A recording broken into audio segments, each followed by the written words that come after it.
إن الحمد لله نحمده ونستعينه ونستغفره ونعوذ بالله من شرور أنفسنا ومن سيئات أعمالنا من يهده الله فلا مضل له ومن يضلل فلا هادي له وأشهد أن لا إله إلا الله وأشهد أن محمدا رسول الله صلى الله عليه وعلى آله وسلم يا أيها الذين آمنوا اتقوا الله حق تقاته ولا تموتن إلا وأنتم مسلمون يا أيها الناس اتقوا ربكم الذي خلقكم من نفس واحدة وخلق منها زوجها وبث منهما رجالا كثيرا ونساء واتقوا الله الذي تساءلون به والأرحام إن الله كان عليكم رقيبا يا أيها الذين آمنوا اتقوا الله وقولوا قولا سديدا يصلح لكم أعمالكم ويغفر لكم ذنوبكم ومن يطع الله ورسوله فقد فاز فوزا عظيما. أما بعد فإن أصدق الحديث كتاب الله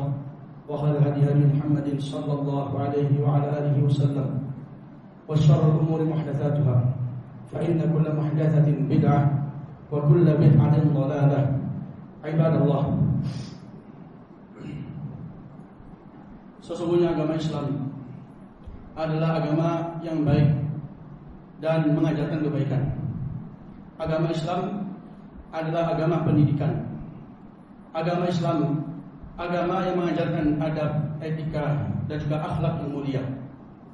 Agama Islam agama yang mengajarkan untuk semua al-muslimin dan juga dari kalangan orang-orang kafir, mengajarkan kepada mereka bagaimana caranya seorang hamba untuk mensucikan hati dan juga jiwa. Oleh karena itu di antara sabda Rasul alaihi salatu wassalam, di antara dakwah atau doa beliau yang mulia, qala alaihi salatu wassalam, Allahumma ati nufusana taqwaha wa zakkiha anta khairu man zakkaha anta waliyuha wa maulaha. Kata Nabi alaihi salatu wassalam, Allah, ya Allah, berikanlah untuk jiwa-jiwa kami ketakwaan dan sucikanlah karena Engkau adalah yang terbaik dalam mensucikan. Dan juga Allah Azza wa Jalla mengatakan, qad aflaha man zakkaha wa qad khaba man dassaha. Sungguh beruntung bagi siapa yang mensucikan jiwanya, dan sungguh merugi bagi siapa yang menindas jiwanya. Inilah keadaan agama Islam.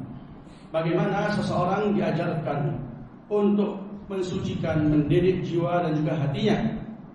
Maka seorang muslim, seorang hamba Allah Azza wa Jalla diperintahkan untuk memenahi batinnya, sebagaimana dia diperintahkan untuk memenahi lahirnya. Lahirnya seorang Bani Adam itu terserang dan terjangkit dengan yang namanya hama, penyakit dan semisalnya. Demikian juga batin seseorang akan terserang juga dengan yang namanya penyakit, dengan yang namanya penyimpangan. Maka kapan seorang muslim hatinya dia lurus, maka secara otomatis dia punya anggota badan pun demikian lurus, sesuai dengan sabda Rasul alaihi salatu wassalam, ala inna fil jasadi mudghah idza fasadat fasada al jasadu kullu wa idza salahat salaha al jasadu kullu ala wa hiya al qalb. Jadi kata Rasul alaihi salatu wassalam, dalam tubuh seorang muslim, seorang hamba itu ada segumpal daging yang apabila dia ini baik, maka anggota badan pun demikian. Kapan daging tersebut atau segumpal daging tersebut tidak baik atau rusak, maka demikian juga anggota tubuhnya dia, jasadnya pun demikian rusak. Itulah hati. Di antara penyakit yang bisa menyerang hati seorang hamba, yang bisa merusak hati seorang hamba, adalah sifat iri dengki, sifat hasad. Ini salah satu penyakit yang sangat berbahaya. Salah satu penyakit yang bisa menuntun orang yang ditimpanya dengan atau kepada suatu bencana, kepada banyak hal-hal yang sangat negatif. Inilah sifat iri dengki, sifat hasad yang tidak dimiliki kecuali orang yang hina, orang yang tidak menginginkan untuk jiwanya kemuliaan. Orang hasad, orang iri dengki. Oleh karena itu Allah Azza wa Jalla memerintahkan Nabi-Nya, dan itu sebagai perintah juga untuk umatnya, bagaimana Rasul alaihi salatu wasallam berlindung dari sifat hasad, berlindung dari sifat iri dengki. Allah Azza wa Jalla, qul a'udzu birabbil falaq min syarri ma khalaq wa min syarri ghasiqin idza waqab wa min syarri naffatsati fil 'uqad, wa min syarri hasidin idza hasad.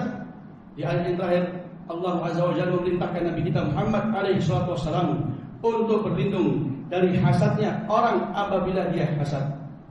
Karena sifat hasad ini adalah dosa yang pertama kali Allah Azza wa Jalla dimaksiatkan dengannya di langit.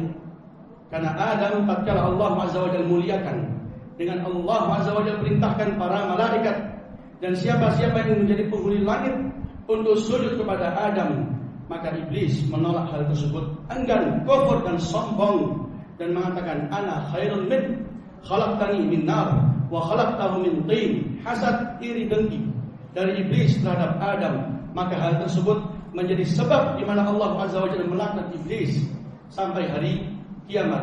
Qala Allah Azza wa Jalla, wa inna 'alaika la'nati ila yaumiddin, atas engkau laknatku sampai hari bangkit. Inilah sebab di mana iblis menggapai, yaitu laknat dari Allah Azza wa Jalla, diusir dari rahmat Allah Azza wa Jalla tatkala dia hasad, iri, dengki, tidak terima dengan pembagian Allah Azza wa Jalla untuk Adam, maka menjadilah dia orang yang marjum, orang yang mal'un, seorang ciptaan Allah Azza wa Jalla yang mal'un, yaitu iblis alaihi laknatullah. Dan juga hasad, yaitu iri, dengki, termasuk salah satu atau dosa yang pertama kali dimaksiatkan di atas bumi.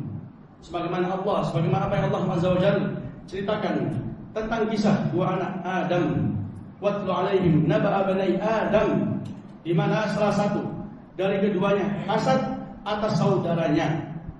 Maka hasad itulah yang menuntun dia untuk menumpahkan darahnya. Hasad itulah yang menuntun dia kepada lembah kerugian. Hasad itulah yang menjadikan Rasul alaihi salatu wasallam bersabda, "Ma min nafsin tuqtalu zulman illa kana 'ala ibni Adam al-awwal kiflun min damiha li'annahu kana awwala man sanna al-qatl." Kata Rasul alaihi salatu wasallam di hadis Abdullah bin Mas'ud, tidak ada satu jiwa pun yang dibunuh secara zalim kecuali akan dipikul oleh anak Adam yang pertama. Semua dosa, semua jiwa yang dibunuh secara zalim, maka anak Adam yang pertama kali yang akan memikul dosa tersebut. Kata Rasul alaihi salatu wasallam, "Li'annahu kana awwala man sanna al-qatl." Karena dia yang pertama kali yang mengajarkan atau membuka pintu pembunuhan. Maka lihat bagaimana hasad menuntun pelakunya kepada kerugian, menuntun pelakunya kepada kehinaan. Karena hasad itu termasuk salah satu sifat yang dimiliki oleh musuh-musuh agama Allah Azza wa Jalla. Di antara mereka adalah Yahud. Bagaimana mereka hasad kepada Nabi kita Muhammad alaihi salatu wassalam, hasad terhadap kaum bangsa Arab tatkala Allah Azza wa Jalla utus di antara mereka seorang nabi, seorang rasul yang sangat mulia, yang sangat agung, yang Allah Azza wa Jalla jadikan makhluk yang paling mulia. Hasad, iri, dengki, enggan untuk beriman dengan Rasul alaihi salatu wassalam. Am yahsudunan nas ala ma atahumullahu min fadlih. Apakah mereka hasad, iri, dengki dengan apa yang Allah Azza wa Jalla berikan kepada manusia? Kata para ulama tafsir, manusia di sini adalah Nabi Muhammad alaihi salatu wassalam. Wadda katsirun min ahli kitab law yaruddunakum min ba'di imanikum kuffara hasadan min 'indi anfusihim min ba'di ma tabayyana lahumul haqq.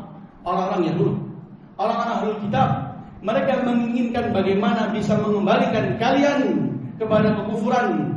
Kenapa? Hasadan min 'indi anfusihim, karena hasad bagaimana ada kenabian, bagaimana ada kerasulan dari kalangan orang-orang Arab, bagaimana mereka bisa mengungguli kita.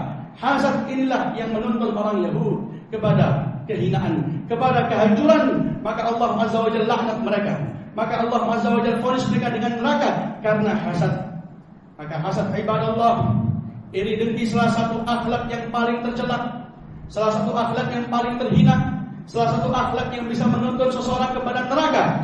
Oleh karena itu, para ulama menyebutkan hasad ini kalau bisa menyampaikan pelakunya kepada suatu derajat yang sangat hina, karena dia tidak ridha dengan pembagian Allah Azza wa Jalla, tidak ridha dengan pemberian Allah kepada seorang hamba. Seakan-akan Allah Azza wa Jalla salah dalam meletak rezeki tersebut, salah dalam meletakkan takdir tersebut hati dia terbakar dengan pemberian Allah Azza wa Jalla atas seorang hamba. Ini bentuk dia tidak ridha, bentuk anggapan dia bahwa Allah Azza wa Jalla salah dalam meletakkan harta tersebut. Itulah yang menuntun seseorang kepada kehinaan.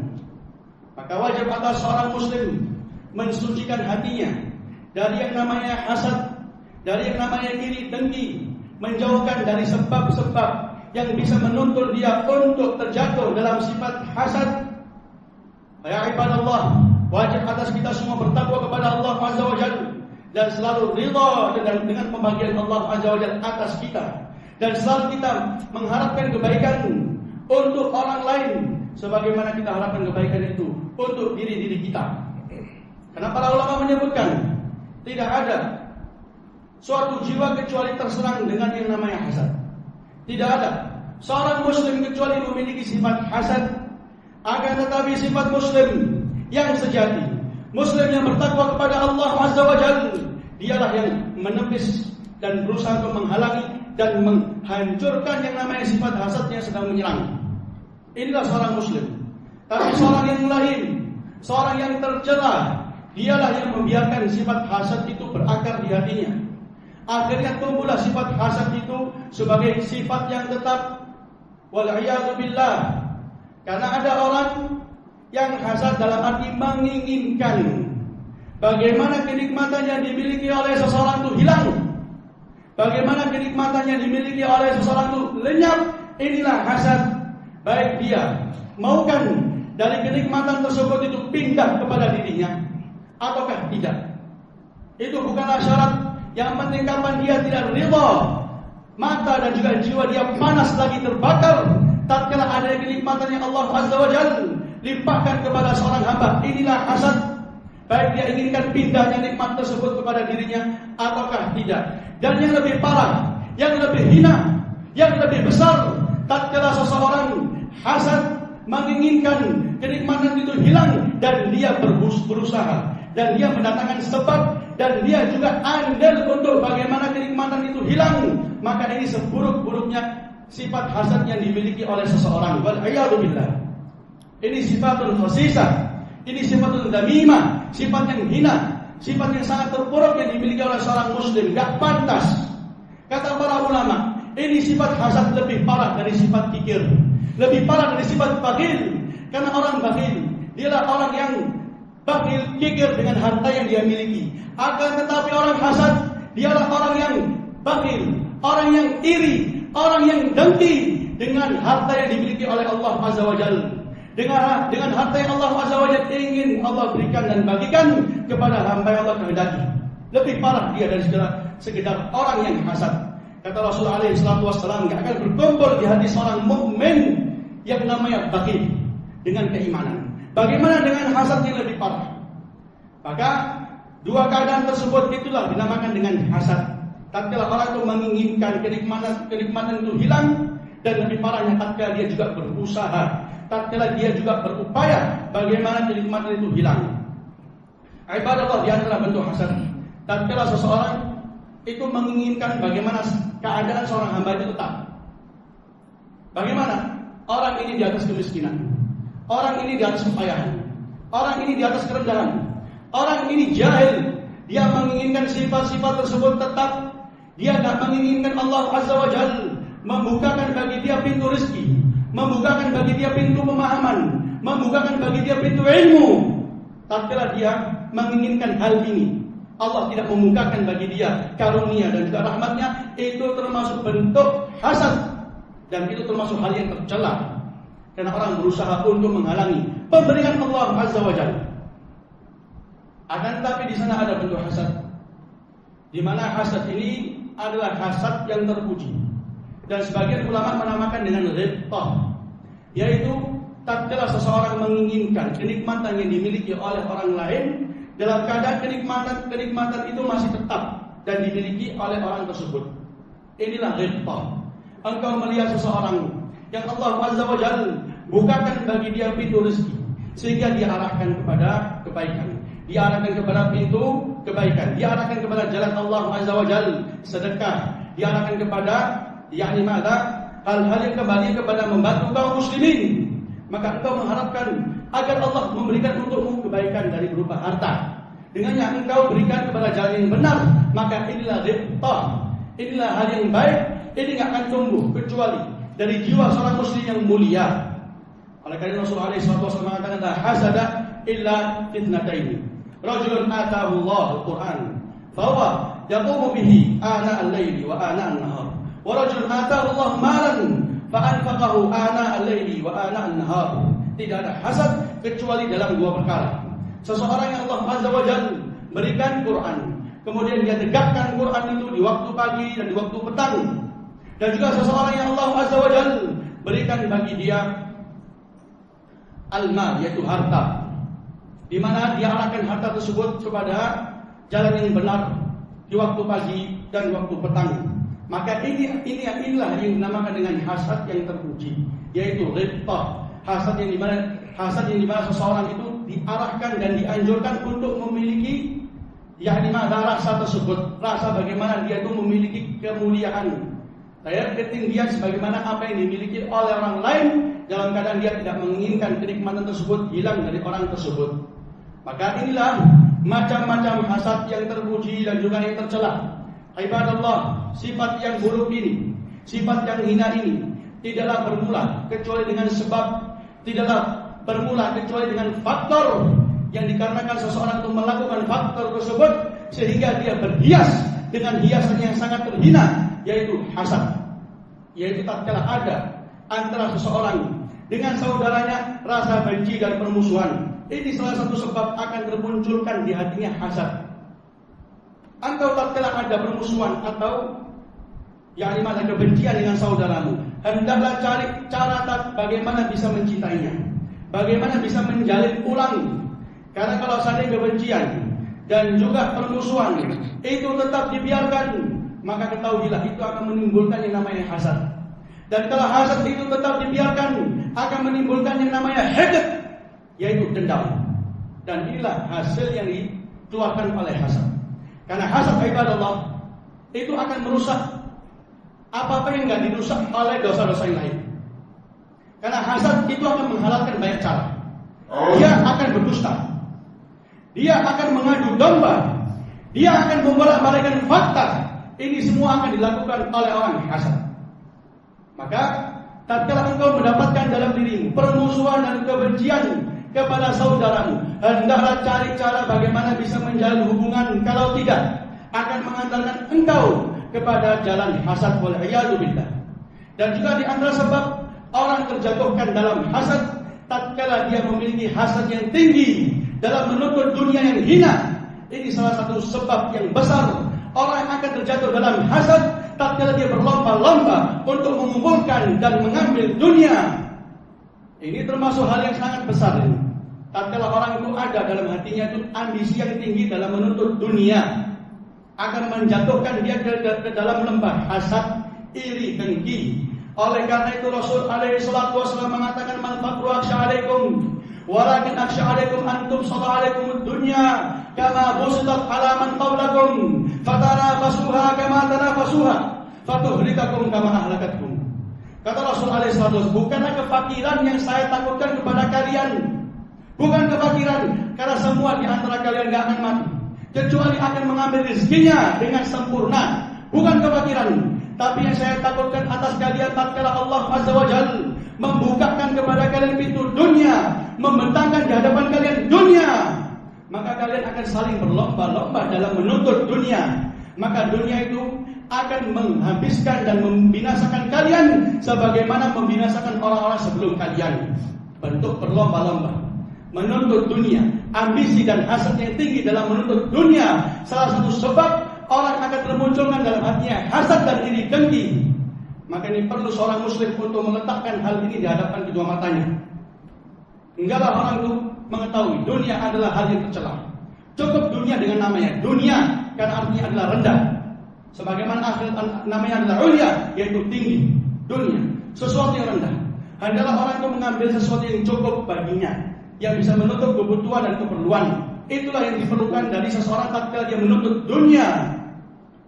Karena kalau seandainya orang itu sudah lost dan terbuka dalam menuntut dunia, Maka Rasul alaihi wasallam mengatakan likulli ummatin fitnah wa fitnatu ummati al-mal. Semua umat itu memiliki fitnah. Adapun fitnah umatku adalah harta. Harta itu adalah fitnah yang besar. Harta itu menyebabkan orang itu menghalalkan harga diri seseorang. Harta itu akan menyebabkan orang itu menghalalkan segala cara. Harta itu menyebabkan orang itu mengorbankan agama, mengorbankan persaudaraan, mengorbankan perkawanan. Itu semua harta. Itu semua dunia. Biar kerapnya. Maka Rasulullah SAW menggambarkan bagaimana hasad seseorang itu sudah tinggi. Tatkala dia menuntut dunia itu sebagaimana serigala. Qala alaihi wasallam di Penjaian. Ursila fi ghanamin bi afsada laha min hirsil mar'i 'ala al-mali wasyaraf di dini. Tidaklah dua serigala yang lapar dikirim kepada suatu kandang kambing lebih merusak dari seseorang yang menuntut dunia, yang menuntut harta, dan juga orang yang mencari kemuliaan dalam agamanya. Enggak lebih merusak. Yang lebih merusak orang ini yang menuntut dunia, yang menuntut harta dari seekor serigala yang dikirim dalam keadaan lapar, yang dikirim ke kandang kambing. Maka wajib atas seorang muslim bertakwa kepada Allah Azza wa Jalla dan mengingat di sana ada hari hisab, di sana ada hari di mana seorang muslim akan dimintakan pertanggungjawaban. Tatkala dia itu menghalalkan sifat yang namanya hasad karena dorongan dunia, karena dorongan harta. Maka ini di antara sebab, wailah sebabnya banyak, dan ini di antara sebab yang sangat banyak orang itu terjatuh dalamnya. Walhamdulillahirabbil alamin.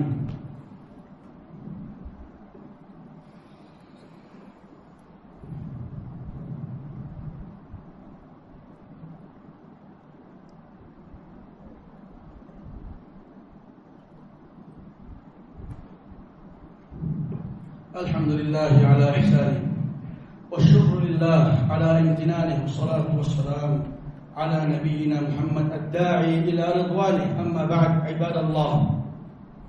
Sifat hasad ini wajib kita untuk mengobati dan awas diri. Jangan sampai ada di antara kita tak telah mengetahui adanya sifat hasad mulai muncul untuk kita biarkan dan kita lepaskan.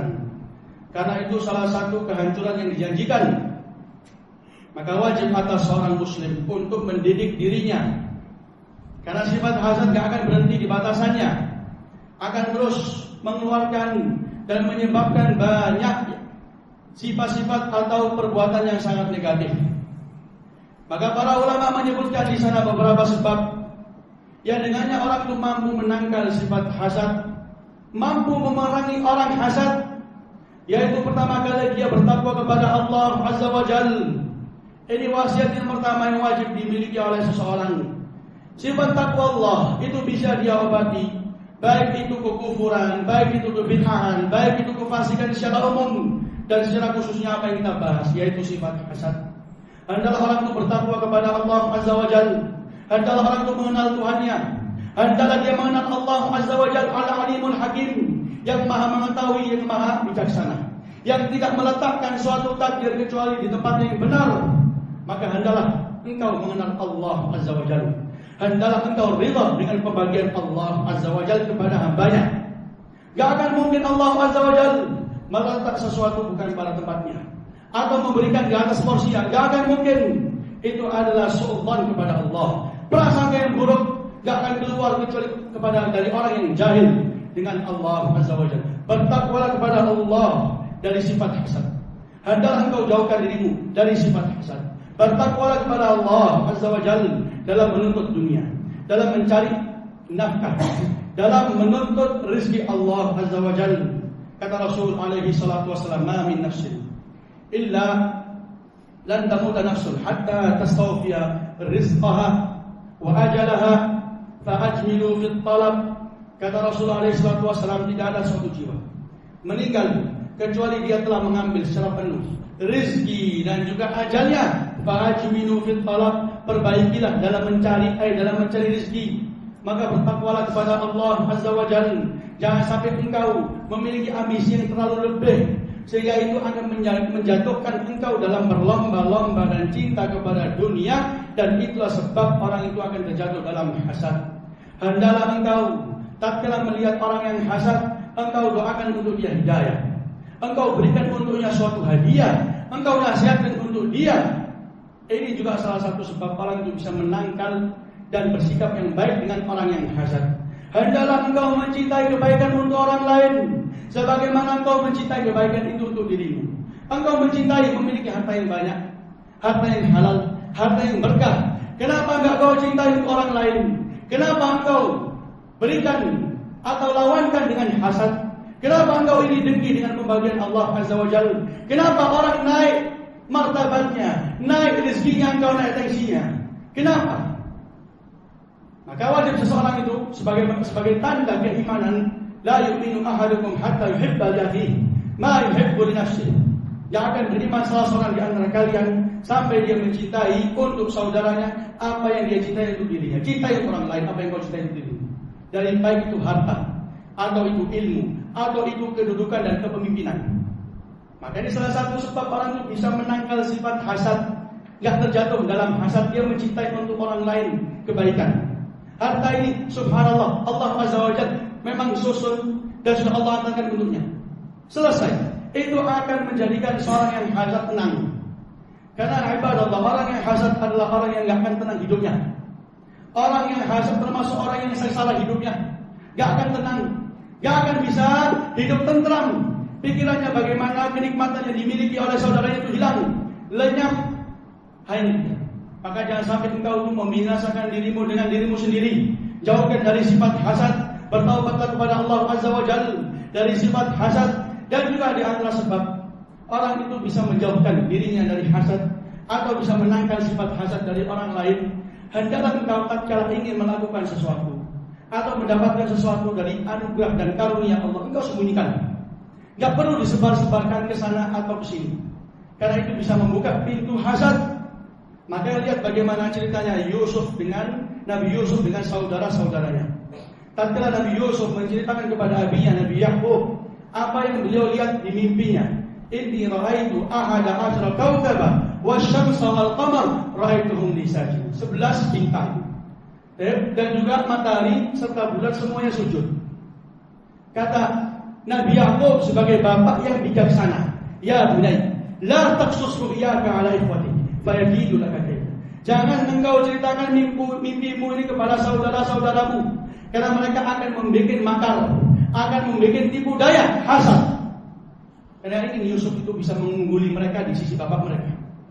Ini salah satu sebab orang itu bisa menangkal hasad dari orang lain. Jangan digembar-gemborkan, jangan disebar-sebarkan. Bisa dapat ini, bisa melakukan ini dan itu. Karena itu bisa menimbulkan rasa hasad. Engkau nggak mengetahui. Engkau nggak mengetahui siapa yang akan hasad. Terkadang yang hasad itu adalah orang yang di sampingmu. Sebagai pepatah orang Arab lain, "Quluka ila qamul thawbih." Yang akan memakanmu kecuali kuman yang ada di tubuhmu, kecuali kutu yang ada di tubuhmu. Masa kutu orang lain yang makan dirimu lah? Kutu yang ada di bajumu itulah yang akan memakan dirimu. Maka salah satu sebabnya la taqsus ru'yaka. Kata Nabi Yakub, ini jadikan teori. Jangan engkau ceritakan kepada orang yang kira itu terpercaya, orang yang bisa diamanati. Kata Rasulullah SAW, ar-ru'ya al-hasanah min Allah. Fa idza ra'a ahadukum ma yuhib fala yuhaddith bihi aw fala yuhaddithu bihi illa man yuhib. Ar-ru'ya al-hasanah, mimpi yang baik itu dari Allah. Kalau salah seorang kalian melihat mimpi yang baik itu, jangan dia ceritakan kecuali kepada orang yang dia cintai, orang yang dia amanati, orang yang dia tahu kejujuran dan keistiqomahannya. Yang dimana ceritanya itu enggak menambah kecuali nasihat, arahan, bimbingan. Ada. Makanya sebagian hadis Rasul alaihi salatu wasallam, "Ista'inu ala qada'i hawaijikum bil kitman." Ista'inu ala qada'i hawaijikum bil kitman. Minta bantulah kalian dalam memenuhi dan menyelesaikan hajat-hajat kalian dengan menyembunyikan. Disembunyikan, sesuatu yang enggak perlu disebarkan, jangan disebarkan. Karena banyak aib, karena banyak hasad, karena banyak orang-orang yang berusaha untuk menghalangi antara dirimu dengan rezeki Allah Azza wa Jalla, wa anna lahu dzalik.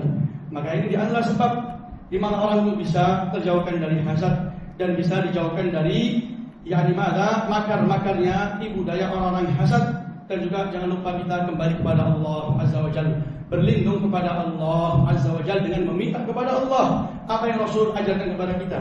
Allahumma ati nufusana taqwa, minta kepada Allah agar disucikan hati, agar disucikan jiwa kita dari semua penyakit-penyakit hati. dan juga meminta dan berlindung kepada Allah Azza wa Jalla dari kejelekannya orang hasad. Sebagaimana perintah Allah kepada Rasul alaihi wasallam, "Qul a'udzu birabbil falaq" sampai akhir ayat, "Min syarri hasidin idza hasad." Fa nasallahu azza wa jalla an yu'tiya nufusana taqwaha wa an yuzakkiyaha huwa khairu man zakkaha. Allahumma inna nas'aluka al-huda wat-tuqa wal-'afafa wal-ghina.